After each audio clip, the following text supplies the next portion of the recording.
do you budget for the holidays? So asking my teammates on how they budget for the holidays. Tara!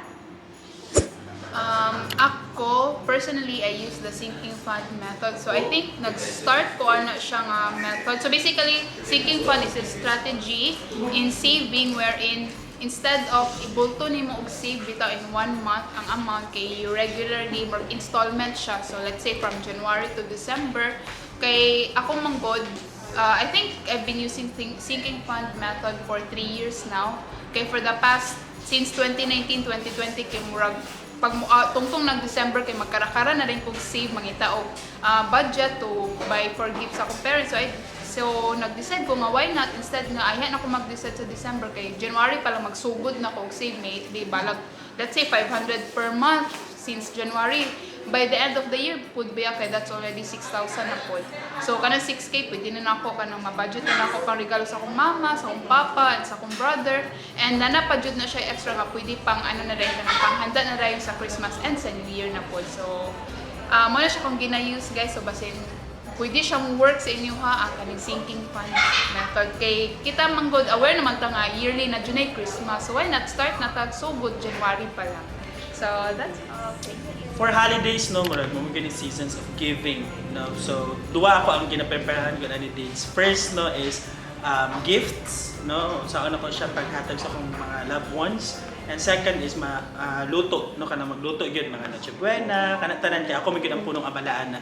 First siguro is sa gifts is I set a budget no nga per head, no. So akong ginaihap kung pila mi tanan, kinsa ko ang mga tagaan, no. So nagaset lang ko og kanang budget for everyone. Like for example, for family na ko, no, gaset ko nga 500 pesos, unsa akong pwede mapalit no, 500 pesos each sa ilaha. So, in terms naman sa kanang pag-budget yun kay, that's a, ano man yun, no, additional expense on that month. Again, na may mga bonuses, so diyan po na ako siya ginakuha. So for the food naman, no, ako po is I do challenge myself. No, like for example, last year, na akong gibuhat is 1,000 pesos challenge. Pila ka putahe akong pwede malutuan na. No, so dito yun na-test akong skills no, sa pag-budget, no, and pag-save. And akong tapa nga, you know, unsa ang imong lutuon una. No, so you list down no everything, mga ingredients, unsang mga pampaliton, no, kay para pag adto nimo dito sa imong palitanan, makabalo na ka kung unsa ra imong puniton. Kay sa imong good kay imo lang magkuha ra ka ba, no, so kana siya. So kana akong ginabuhat. Well, as for me, I'm a firm believer that anything that is not your direct or dili mo siya diretso gid need or you don't need at that moment is an expensive one for you to buy. So whether it's on sale or it's on a regular price, I don't really buy those things if I don't need it. So especially during holidays, there are a lot of things nga kana makita na to on sale or buy one take one. So if I see it as something that I do not really need at that very moment, I don't consider it as something that I would urgently buy. So I'm a promoter pod of really using market list. So even in our family kanang or even on our regular errands, I usually make first a list of the things that I need to buy before going out. So on Christmas, I make it a point that it will be my needs ang mag-adjust sa akong budget. Dili ang akong budget ang mag-adjust sa unsa akong need i-buy. So if I have, for example, an extra amount of money worth of 10,000 pesos, then I only need to spend 10,000 pesos for the holiday. So this holidays, I encourage everyone to spend lang what we can spend. Actually, from time to time or month by month, gabay ko always o kanang for Pasko or for holiday kay para dili bitaw siya tibo pagka December like tanan bay mataas ana. So murag ano ba sa bulpod siya nga before mo sulod ang bare months nakabay na ka murag kibali 70% sa imo ang pwede maluto sa December. And then apil po ng mga regalo like currently, I have around 96 ka mga binata. So, gadugang siya kaya na pa may mag-christening December. So, marag naka-set na gid ang akong mind nga pag mag-start gid ang year, need gid ko mag-tigom og mga regalo kay para pod kaya bitaw lain murag na feel mo po na ako sa kuwang ano po childhood nga walay gahatag sa regalo kay nga kay walay kwarta. So, for me, bisag unsa nakagamay nga regalo, at least naa. So, muna ang mga preparation all throughout the year for holiday season. Magbay gyud sa kanang taas pag expiry date nga mga goods for holiday and gifts for binata. So, thank you. Well, actually, for this year, nothing fancy. So, parang simple lang atake natin for this year, no? Simple lang handaan. So, now the question is, how do I budget? So, actually, I don't know, parang iba yung way ko on budgeting kasi yung ginagawa ko is that the remaining or yung upcoming receivables, dun na naka-allocate yung budget ko for Christmas. So, ayan. Yun lang. For the holidays, no, since next month na.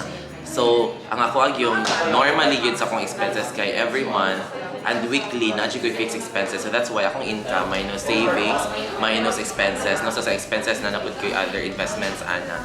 So that's why nga ang sobrang nagida yun ana kay pwede na din ako siya magamit. Especially for December, pwede na ako siya magamit for the Christmas holiday. So dili pwede nga dito ko mo base sa income, but dito ko mo base sa pila ang sobra na lang yun, no? So that's why kay kung may bawan magud nimo ang amount, then mas dali na din kay ka makabay for the things, for the food, no? And then ang ako alam po in Christmas kay ayaw gyud kayo exceed sa imong income gyud or sa sobra sa imong budget gyud, no? So as much as possible, di na gyud ka mo focus kay para at least dili ka magkautang-utang, and then you will be having a Merry Christmas indeed, diba nga?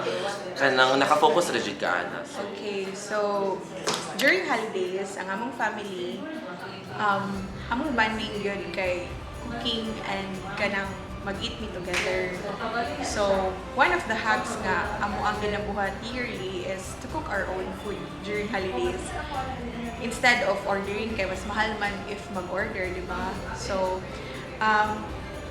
one part of budgeting na ako ang ma-advise is that buying ahead sa groceries kay before nga mo go up ang prices, no, sa groceries, and before mag-rush ang people sa groceries kay makadelay sa imong time.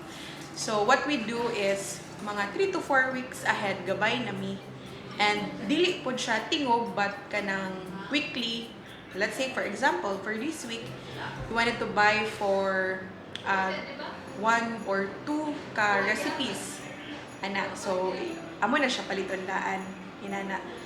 So para dili pud siya nga mabulto ang imong paggasto, dapat ka nang murag gamay-gamay, ay what do you call that, kung sa Bisaya pa tigi-tigi, oo, inana. Then also number 2, when it comes to gift giving, instead of kay daghan ni og let's say for example we have 2 kids and then naami mga kids nga cousins pod, naapod yung mga nieces, no, nephew ana. So what we do kay instead of buying them expensive toys, kay usually kita raman gyud nagating nga ganahan sila expensive toys, but when you actually ask children unsa ilang ganahan, simple lang gyud na ilang ganahan. So what we do kay we ask them unsa gyud ang ilang ganahan. So usually ang ilang ganahan gyud kay those cheap toys lang, dili gyud super expensive, no. And those sometimes also sa among mga friends, what we do kay we give them things nga kanang ma-use nila daily, dili nga kanang itong mga expensive nga unique things nga you know it can sometimes break our budget ba. So kanang more like giving them kanang ma-use nila daily, like as simple as sa akong friends gihatag ko og mga wet wipes inana, simple lang, simple but may use daily ana. Last thing I'd like to share is maybe you can take advantage of discounts or coupons online. Usually we have kanang mabantayan sa mga online delivery app, no. Take for example Grab. During weekends they have kanang huge discounts sa mga groceries. So, if you're trying to check, usually naa sila 50 off. And so, dako na kayo siyang help para sa inyo. You can do your grocery ahead. maybe you have your recipes na nga nakalista for the holidays, so you can do your grocery ahead of time. So during weekends, pwede ka mag-check out dito and then makasave ka og dako. So that is how my teammates budget for the holidays. So for me naman, what we do sa family is actually dili kay siya na nakabugat. Why? Because murami ga Christmas party sa among family, no? Each one sa amoa na ay bring na pagkaon. So ga-contribute ring tanan sa family. So for example, we are 8 or we are 9 in the family, no? Kaya na mo yung pagumangkon, ang sisters, mga in-laws. So among ginabuhat is mo dibs me kung unsa among palito na food. For example, na ay assign sa cake, sa rice, sa sudan. So kana bring lang. So usually we budget around 1,000 each. So kami na bahala unsa among paliton and share it to the family.